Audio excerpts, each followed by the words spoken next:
Everyone, welcome back to Which is the Moon with your Friday hostess Natalie.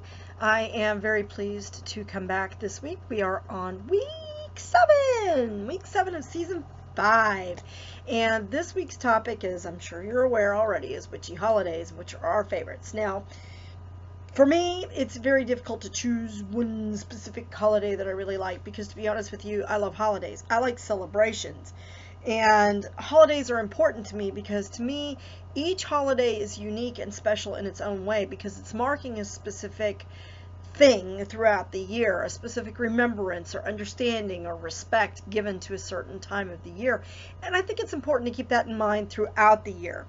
Obviously, I love Samhain. Being a daughter of the Morrigan, Samhain is a very special time for me. It's also very special because it is the time when the veil is thinnest between this world and the spiritual world, and allows us a better opportunity to connect, although I think spirit and ancestors are always with us, but the time when the connections are strongest obviously is Samhain. So I really like that time of the year. Plus I like to dress up. It's the one time of the year I can dress like myself and nobody looks at me like I'm crazy because they think I'm just doing it for Halloween, which is nice.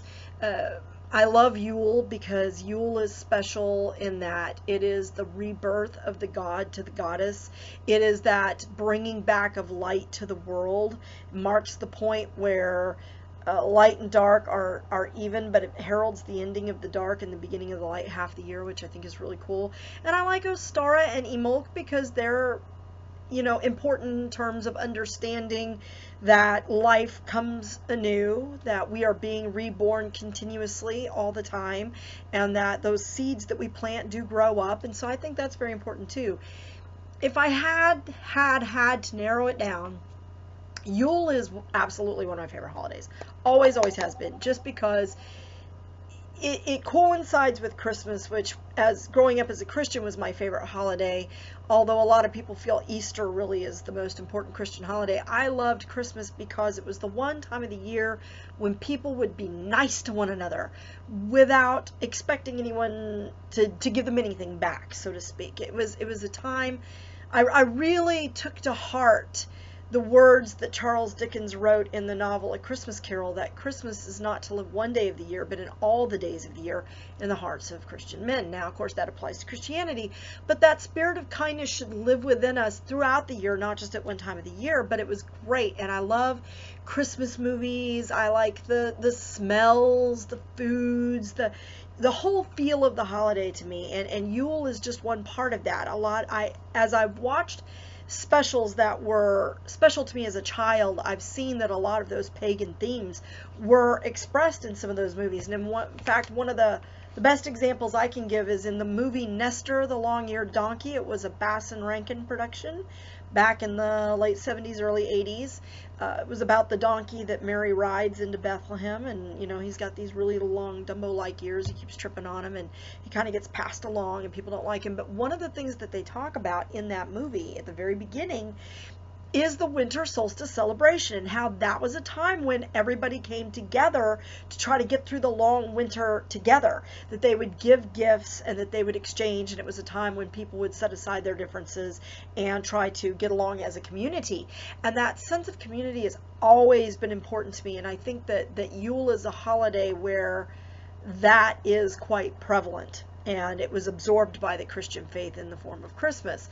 And so that to me is really one of my favorites. I like bringing in the green and decorating the tree and the singing of the carols and the whole thing, lights, music, food, community. It's all kind of encompassed. And so if I had to choose one specific holiday, that would be it for that reason. Although Halloween or Samhain to me is like neck and neck.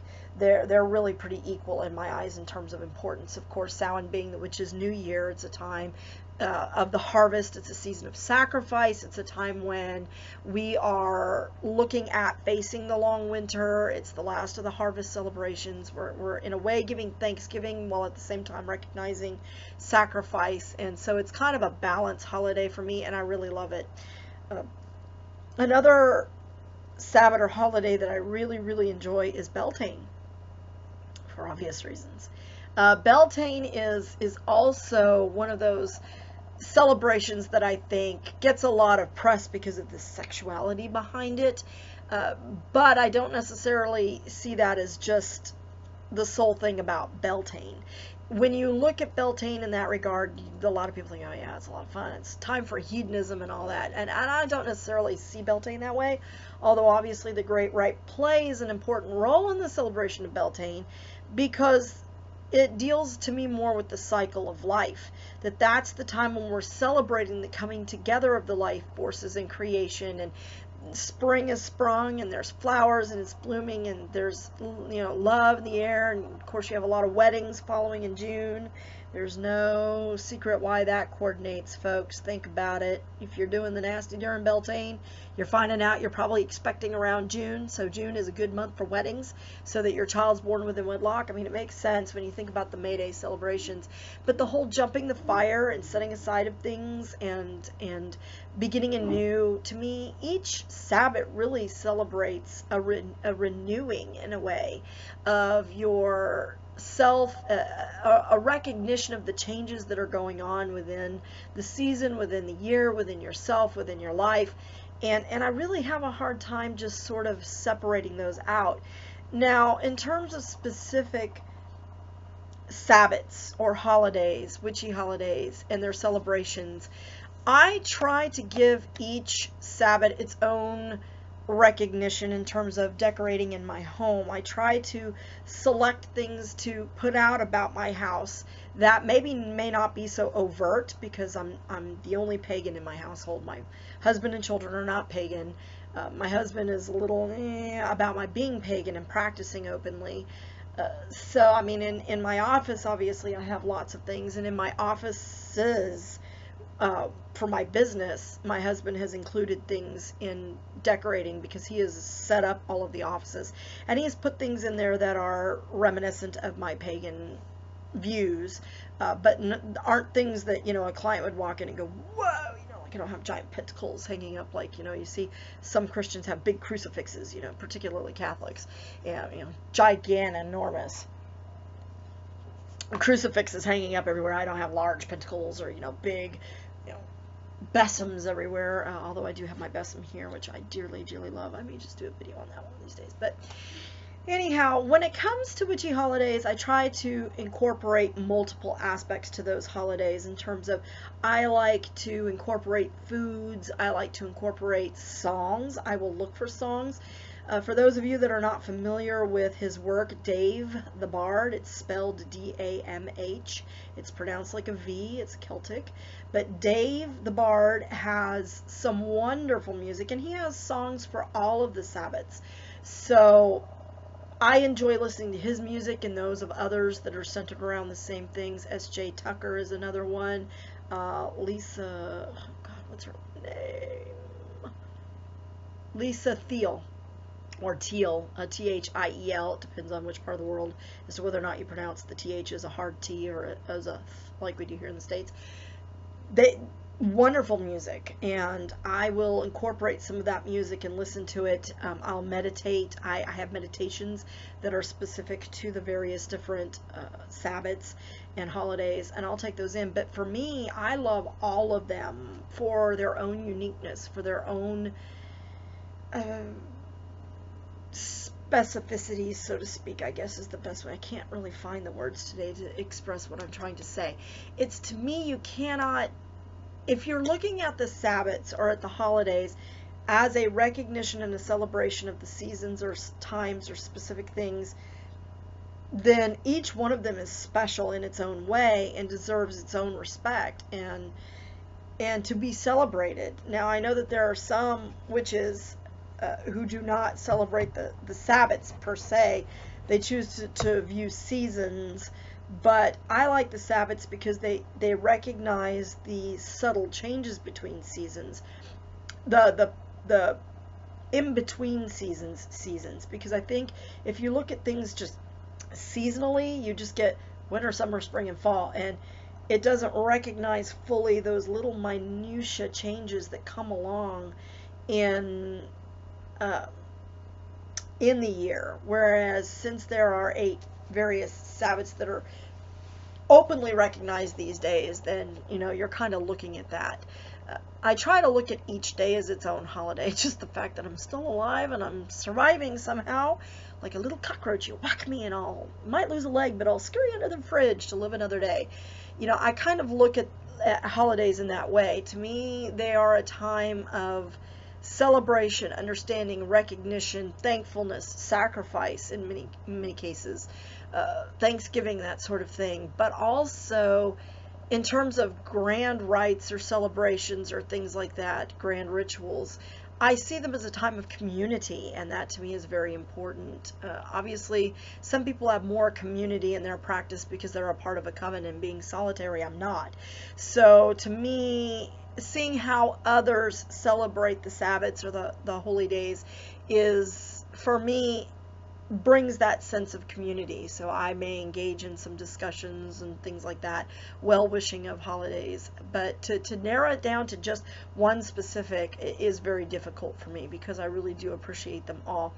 Yule I like for the reasons that I've specified, and Samhain, obviously, very important to me for multiple reasons on multiple levels. And so, but I see that true with all of the Sabbats.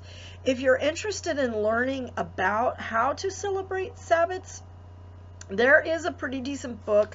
I believe it's called The Wheel of the Year. Let me pull it up. I have it on my Kindle, so I will pull that up and tell you. It was written by a couple, and they talk about each of the different Sabbats, which I really liked, because in their book, they give you recipes, things that you can do for the various different Sabbats to celebrate and enjoy them in their own right. And I am really looking here. Let's see, Buckland's Religion, Ancient Celts, the Pagan Book of ABCs. I love that one.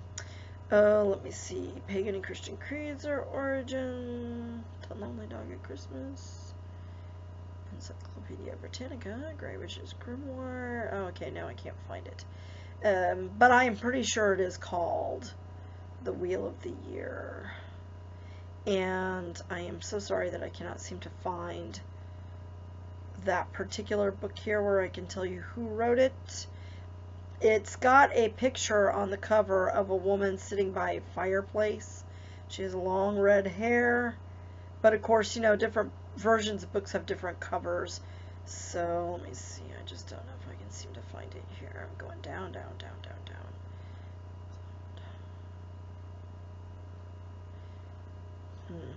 Yeah, I apologize, guys. I'm not seeming to find it here today.